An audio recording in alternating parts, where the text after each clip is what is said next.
2 meses después de haber llegado a Australia, me desperté en un hospital.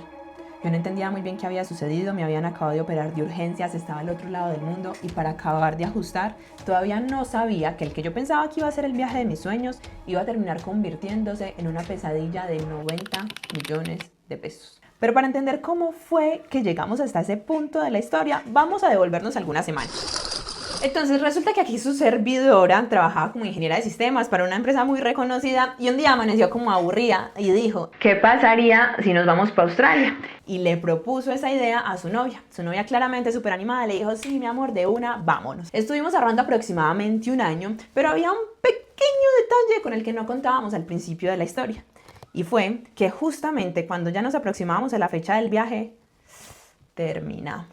Pero bueno, ya teníamos todo listo, entonces decidimos emprender nuestro viaje y dijimos, bueno, cuando estemos allá partimos cobija. Con lo que nosotros no contábamos es que desde el desayuno uno ya sabe cómo va a estar el almuerzo. Y vea, yo te cuento eso porque después de haber tenido muchas horas de viaje, nosotros llegamos a Australia y en migración nos detienen 2 policías. Nos llevan a una salita, nos empiezan a hacer un interrogatorio exhaustivo de dónde venimos, para dónde vamos, de dónde conseguimos la plata, qué hacemos, absolutamente cada detalle. Y una vez allí, nos empiezan a sacar todas y cada una de las cosas que nosotros teníamos en la maleta. Y no solo eso, sino que también nos hacen tomar unas fotos. Yo ya estaba ahí como asustada y yo llego y miro a la que cuando eso era mi exnovia, yo le dije, ¿qué está pasando? Y ella, no, ni idea. Bueno, rarísimo. El tema es que nos dejaron continuar y seguimos hacia nuestra ciudad de destino. Ahora, ¿qué empezó a suceder? Como dicen por ahí, una serie de eventos desafortunados. Evento número 1, llegamos en invierno. Contemple eso, que es muy importante. ¿Por qué? Pues 1, porque todo estaba apagado y aburrido. Y 2, porque aquí a la señorita le empezó a dar la famosa depresión por invierno. Ahora, para acabar de ajustar, pues ustedes saben que como les acabo de contar, estaba entusada y no solo eso, sino que como nosotras nos fuimos a vivir a casas diferentes, pues a mí se me ocurrió la grandiosa idea de irme a vivir con unos indios que para uno poder ahí tener como familia extranjera y practicar más el inglés y no sé qué. Pero la cuestión es que nosotros teníamos unas diferencias culturales muy grandes y fue solo cuestión de tiempo para que empezáramos a tener muchas fricciones en el hogar. Bueno, a pesar de que era un país muy bonito, nosotros desde el inicio vimos que las cosas se estuvieron complicando, no solo por lo que les acabo de contar, sino porque también había un factor importantísimo. Y era el tema de conseguir un trabajo. Después de mucho buscar, logramos dar con el primero.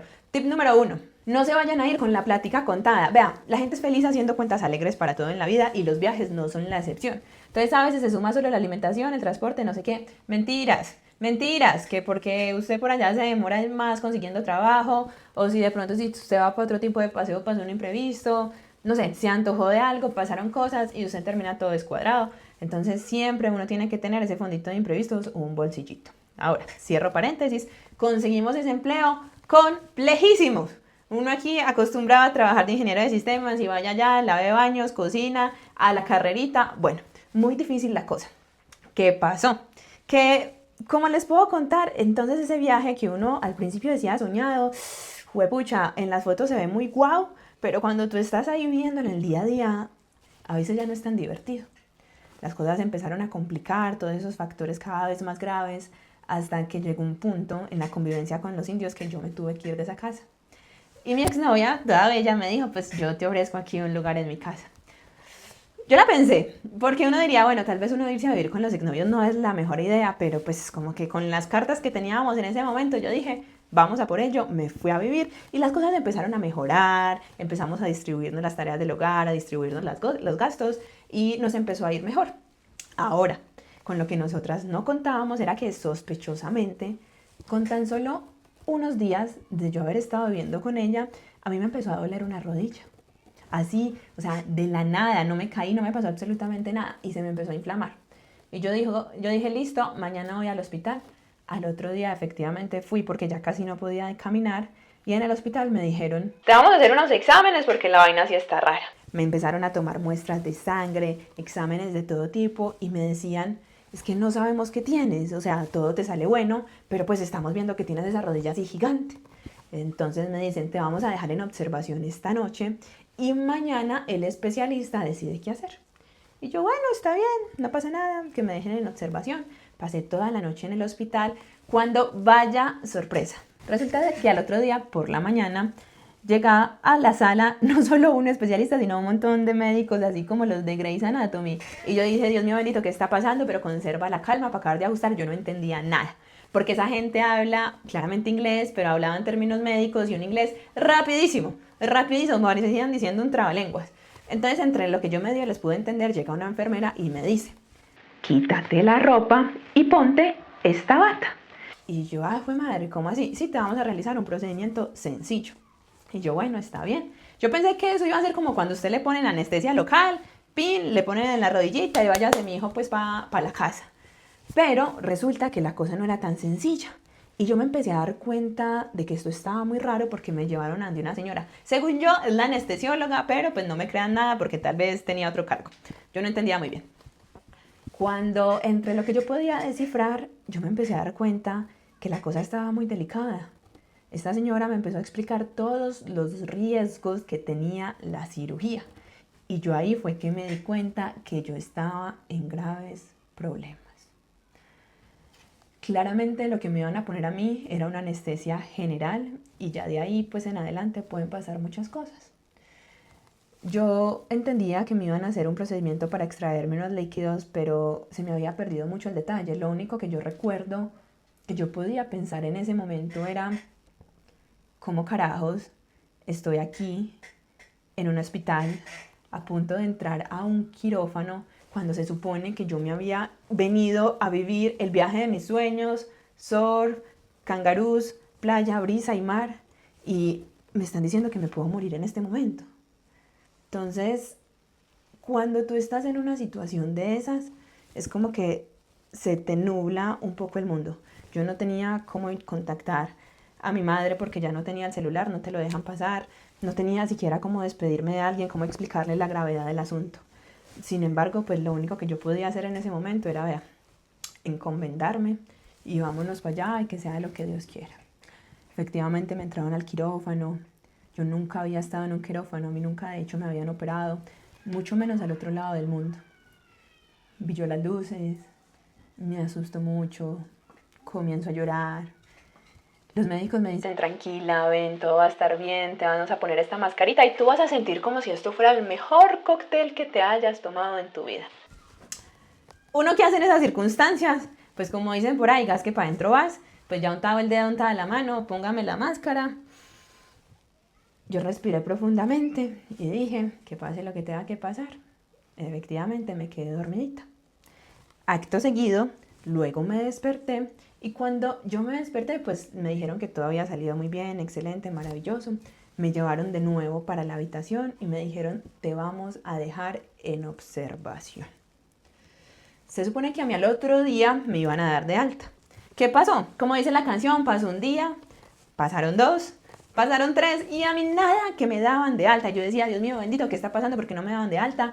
Yo igual seguía con la pierna inflamada, estaba rojísima, tenía unos líquidos drenando, pero me decían que estaba bien y no me sabían explicar por qué no me mandaban para la casa. Vea, yo en ese momento pensaba en, juepucha, pues uno, esto me va a salir carísimo. Carísimo porque yo ya había visto los costos de cada noche en el hospital, que ahorita se los voy a contar.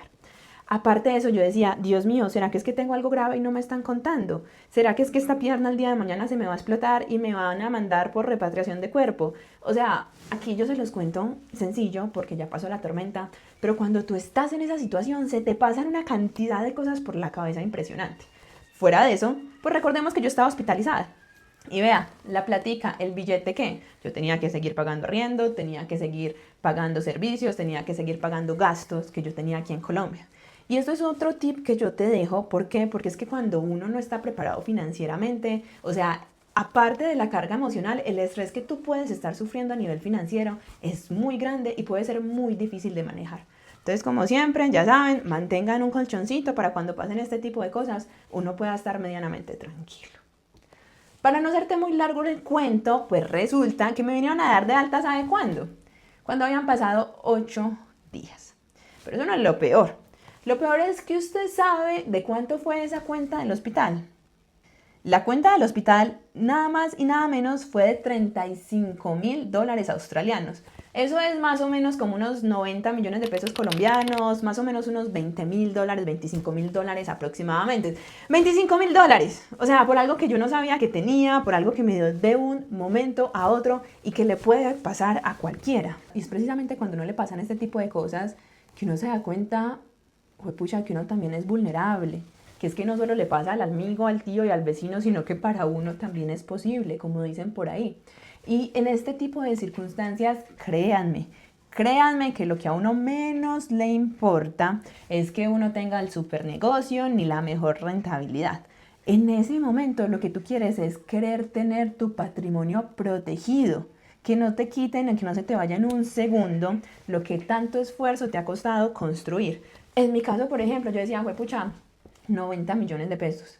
Afortunadamente yo tenía un seguro, ese seguro me lo cubrió absolutamente todo, pero ¿qué hubiera pasado si no? Pues ahí sí hubiera ido un montón de plata. Y es por eso que yo siempre les digo a las personas que es muy importante uno tener esa parte de la protección cubierta. Y no solo eso, sino que también tenga un bolsillito de emergencias y pues que no ande haciendo cuentas creyendo que todo en la vida le va a salir perfecto. Porque a la larga estar preparado no significa saber qué va a pasar, sino tener cómo responder cuando eso te pase. Cuéntame si a ti te ha pasado alguna historia similar o parecida, déjamelo acá abajo en los comentarios, algo así bien loco, bien sea a ti o a un conocido, y ya sabes que te veo en el próximo capítulo.